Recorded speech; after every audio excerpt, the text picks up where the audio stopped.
Hello everyone, मैं मिथुन सिंह स्वागत करता हूं आप सभी का। आशा करता हूं आप सभी बहुत अच्छे होंगे। बात करेंगे सिद्धू कानू मुर्मू बीएड सेमेस्टर 4 के प्रीवियस ईयर क्वेश्चन पेपर की। पेपर था आपका जेंडर स्कूल एंड सोसाइटी का। पेपर का कोड है 402। 2024-26 सेशन का ये क्वेश्चन पेपर है जो आपके साथ में साझा कर रहा हूं। आगे बढ़े उससे पहले मैं आपको बता दूं, पिछले 5 साल के जितने भी प्रीवियस ईयर क्वेश्चन पेपर है, सारे क्वेश्चन पेपर की पीडीएफ आपको 49 रुपए में प्रोवाइड कर दी जाएगी। दूसरी बात, 199 रुपए में आपको सजेशन प्रोवाइड कर दिया जाएगा। अब ये सजेशन क्या होता है? सजेशन यानी कि वेरी वेरी इंपॉर्टेंट क्वेश्चन, ऐसे सवाल जो एग्जाम में बार बार पूछे जाते हैं, आंसर के साथ आपको प्रोवाइड कर दिया जाता है ताकि आप एग्जाम बेहतर ढंग से लिख पाएं। इसके साथ आपका जो PYQ है वो आपको फ्री ऑफ कॉस्ट अवेलेबल करा दिया जाएगा। अब यहां से देख लीजिए ये सजेशन तैयार कैसे होता है। तो हम लोग पिछले 10 साल के PYQ को स्कैन करते हैं और फिर इसे तैयार किया जाता है। दूसरी बात, आपका जो लेटेस्ट एग्जाम पैटर्न है यानी कि हाल के सालों में जो सवाल पूछने का तरीका बदला है, तौर तरीका, उसे हम लोग अडॉप्ट करते हैं। तीसरी बात, आपका सिलेबस क्या कह रहा है, सिलेबस में कौन से टॉपिक है, और वैसे टॉपिक जो बहुत ज़्यादा इंपॉर्टेंट है, सवाल जहाँ से बनने के बहुत ज़्यादा चांसेस होते हैं, उनको ऐड किया जाता है। और आखिर में मेरा खुद का एक्सपीरियंस, मैंने भी एड कर रखा है और पिछले 2-3 सालों से अलग अलग यूनिवर्सिटीज़ में सजेशन देने का मैं काम कर रहा हूँ और काफ़ी अच्छी सफलता मुझे मिली है। अगर मैं बात करूँ रांची यूनिवर्सिटी की, नीलांबर पीतांबर हो, कोल्हान हो, सिद्धू कानू हो, BBMKU हो, विनोबा भावे हो, इन जगहों पे मैंने सजेशन दे रखा है और काफ़ी अच्छी सफलता मुझे मिली है। अगर आप भी सफलता के भागीदार बनना चाहते हैं तो यहाँ से मेरी ईमेल आईडी आप देख लें, yourmithunsingh@gmail.com पे आप मुझे मेल कर सकते हैं। इंस्टा पे अगर आप हो, डू फॉलो मी @imithunsingh। बाकी आप मुझे व्हाट्सअप कर सकते हैं 7979054474 पे। वहाँ से आपको पूरी जानकारी मिल जाएगी। तो चलिए आगे बढ़ते हैं और देखते हैं कि किस तरह का सवाल जो एग्जामिनेशन में वो पूछा गया था। तो चलिए एक एक करके हम लोग जो है सवालों को देख लेते हैं। ये रहा आपका सवाल, यहाँ से आप देख पाएंगे। Wait a moment. हाँ, जनरल स्कूल एंड सोसाइटी का ये पेपर है 402 का। 2026 में आपकी परीक्षा संपन्न हुई थी और यहाँ से आप देख पाएंगे 24-26 सेशन का ये क्वेश्चन पेपर है। 2 घंटे का वक्त था, 40 नंबर आप यहाँ से ओवरऑल ला सकते थे। चलिए सेक्शन ए की बात करते हैं। पहला सवाल ऑब्जेक्टिव टाइप का ये सवाल है। क्वेश्चन नंबर 1, 5 दूनी 10 नंबर यानी कि हर एक सवाल 2-2 अंकों का होगा। विच of the following is the main principle of feminism? नारीवाद का प्रमुख सिद्धांत इनमें से किसे माना जाता है? प्रिंसिपल ऑफ जेंडर इनइक्वालिटी यानी कि लिंग असमानता का सिद्धांत, पहला ऑप्शन है। दूसरा है प्रिंसिपल ऑफ सेक्सुअल एब्यूज यानी कि लिंग उत्पीड़न का सिद्धांत। ठीक है जी। अगला सवाल देखिए, प्रिंसिपल ऑफ जेंडर डिस्क्रिमिनेशन, लिंग भेदभाव का सिद्धांत। और आखिरी वाला ऑप्शन जो है वो आपके सामने ये रहा, ऑल ऑफ दिस। तो देखिए नारीवाद क्या चाहता है? नारीवाद चाहता है कि जेंडर इनइक्वालिटी जो हमारे समाज में फैल चुका है वो हट जाए। फेमिनिज्म का मतलब ये होता है कि सभी को बराबर का हक मिले, बराबरी से जो है लोग आगे बढ़ पाएं और जो है इस चीज़ों को सीख पाएं। ये जो है मोटा माटी इनका मानना है। सेक्सुअल एब्यूज जो है महिलाओं के ऊपर जो है जो हो रहा है वो कम हो, तो ये बात भी बिल्कुल सही है।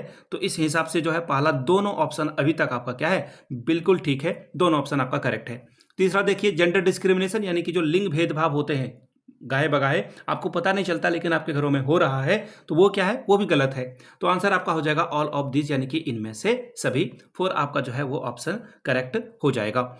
नेक्स्ट सवाल देखिए क्या है, यत्र नारीस्ति पूजन्ते रमते तत्र देवता, यह विचार किस में वर्णित है? यानी कि जहां पे नारी की पूजा होती है देवता वहीं बसते हैं, यह बात कहां पर कही गई है? उपनिषद में, पहला ऑप्शन। दूसरा है गीता में, फिर है मनुस्मृति में, फिर है पुराण में। देखिए आप ध्यान से समझिए ये सवाल को। इस तरह के सवाल आपको जब जेंडर स्कूल एंड सोसाइटी आप पढ़ रहे हो तो यहाँ से आपको इस तरह के सवाल भर भर के मिलेंगे। महिलाओं के ऊपर जो स्टेटमेंट है या फिर महिलाओं के पक्ष में जो स्टेटमेंट दी गई है वहाँ से सवाल पूछे जाते हैं। इसका आंसर हो जाएगा मनुस्मृति, यानी कि मनुस्मृति में ये बात कही गई है कि जहाँ पे महिलाओं की पूजा होती है देवता वहीं बसते हैं। सवाल नंबर तीसरा, which of the following is not related to women's progress?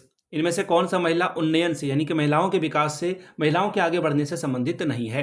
तो देखिए पहला ऑप्शन है शारदा कमेटी। तो देखिए शारदा कमेटी का काम क्या था, यह शिक्षा के उन्नयन के लिए विशेष रूप से जो एक व्यक्ति हैं जिनका नाम है, महिला हैं, दुर्गाबाई देशमुख कमेटी, इनके नाम से कमेटी बनी थी 1958 में। इसके अलावा एक और कमेटी बनी थी हंसा मेहता कमेटी 1962 में, और भक्त वात्सल्य कमेटी जो बनी है, ये सारे कमेटी का गठन जो है किया गया था। क्यों किया गया था? महिला के शिक्षा और उन्नयन के लिए, महिलाओं को एजुकेशन मिले, इनका डेवलपमेंट हो, ये सारी कमेटियां उन्हीं के लिए बनाई गई थी। लेकिन एक और ऑप्शन आपके सामने ये रहा, यहाँ से आप देख पाओगे, ये शारदा कमेटी वाली। शारदा कमेटी देखिए बना था बाल विवाह को रोकने के लिए। फिर से बता देता हूं, शारदा कमेटी का जो गठन है वो बना था बाल महिलाओं को यानी कि चाइल्ड मैरिज को रोकने के लिए। अब यहाँ पर जो है महिला के उन्नयन से, उन्नति से संबंधित नहीं है, तो यह आंसर आपका जो है करेक्ट हो जाएगा। बाकी सारी महिलाओं के विकास की बात करता है, लेकिन शारदा कमेटी जो है महिला के बाल विवाह को रोकने के लिए काम करता है। चलिए अगला सवाल, when do we celebrate international women's day?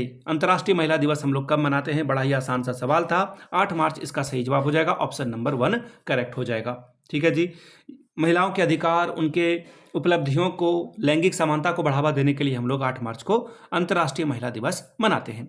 Which statement is not correct about gender? निम्नलिखित में से कौन सा कथन लिंग के बारे में सही नहीं है? ध्यान दीजिएगा, जेंडर और सेक्स दोनों अलग अलग चीजें होती है। जेंडर और सेक्स में कौन बेहतर है? तो आपको याद रखना है सेक्स ज्यादा बेहतर माना जाता है, क्योंकि ये न्यूट्रल है। जेंडर जो है सोसाइटी के द्वारा बनाया गया है, ये ज्यादा बेहतर नहीं माना जाता है। ठीक है, आंसर आपका देखिए क्या है। जेंडर एक बायोलॉजिकल टर्म है, बिल्कुल नहीं। सेक्स एक बायोलॉजिकल टर्म है। जेंडर जो है सोशली कंस्ट्रक्टेड है, बिल्कुल सही बात है। यही आंसर आपका सही है। देखिए जो आपका सही आंसर है वो जो करेक्ट हो जाएगा, जो जेंडर है वो सोशली बनाया गया है, सोशल के द्वारा जो है बनाया गया है। ठीक है, ये ध्यान में रखिएगा। तो ऑप्शन 2 आपका क्या है? बिल्कुल करेक्ट है। अब यहां से देखिए अगला सवाल क्या है, सेक्शन बी से शॉर्ट टाइप के सवाल हैं जिसका आंसर आपको करना है। 2 सवालों का जवाब देना है, 5 + 5 10 आपको जो है मिलता है। ठीक है, पहला है describe the characteristics of a patriarchy system, पितृसत्ता व्यवस्था की जो है विशेषताओं का वर्णन करें। फिर अगला है difference between sex and gender, sex और जेंडर के बीच में अंतर बतावें। चौथा सवाल describe the importance of a waste management, अपशिष्ट प्रबंधन के महत्व का वर्णन करें। सेक्शन सी की बात करते हैं, लॉन्ग टाइप के सवाल हैं। 2 सवालों का जवाब देना है, 10 + 10 20 अंक आपको यहां से मिलेगा।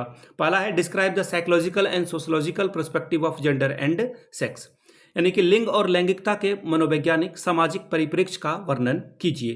Question number 6, what would have been, यहाँ पे बिन में देखो 3 ई लगा दिया इन्होंने, डन टू वुमेन थॉट लोक जुम्बिश आंदोलन, डिस्क्राइब इट, यानी कि जो लोक जुम्बिश आंदोलन है इसने भारत के महिलाओं के लिए क्या किया है, इसके बारे में आपको बताना था। ठीक है जी, अगला सवाल देख लेते हैं क्या है। Highlight the role of a media and stereotypes to describe the concept of a gender identity, संचार माध्यम और रूढ़ि अवधारणा की भूमिका को उजागर करते हुए लिंग पहचान की विवेचना कीजिए। ये आपसे सवाल पूछा गया था। तो ये था आपका जेंडर स्कूल एंड सोसाइटी का क्वेश्चन पेपर, जो कि था 402 से। अगर आपको सिद्धू कानू मुर्मू दुमका के पिछले 5 साल के प्रीवियस ईयर क्वेश्चन पेपर चाहिए तो वो आपको 49 में और सजेशन आपको 199 रुपये में प्रोवाइड कर दिया जाएगा। यहाँ से मेरी email ID आप देख लें, yourmithunsingh@gmail.com पे आप मुझे मेल कर सकते हैं। इंस्टा पे अगर आप डू फॉलो मी @imithunsingh, बाकी आप मुझे व्हाट्सअप कर सकते हैं 7979054474 पे। वीडियो को आपने यहाँ तक देखा, प्यार दिया इसके लिए आप सभी का बहुत बहुत शुक्रिया। Have a good day.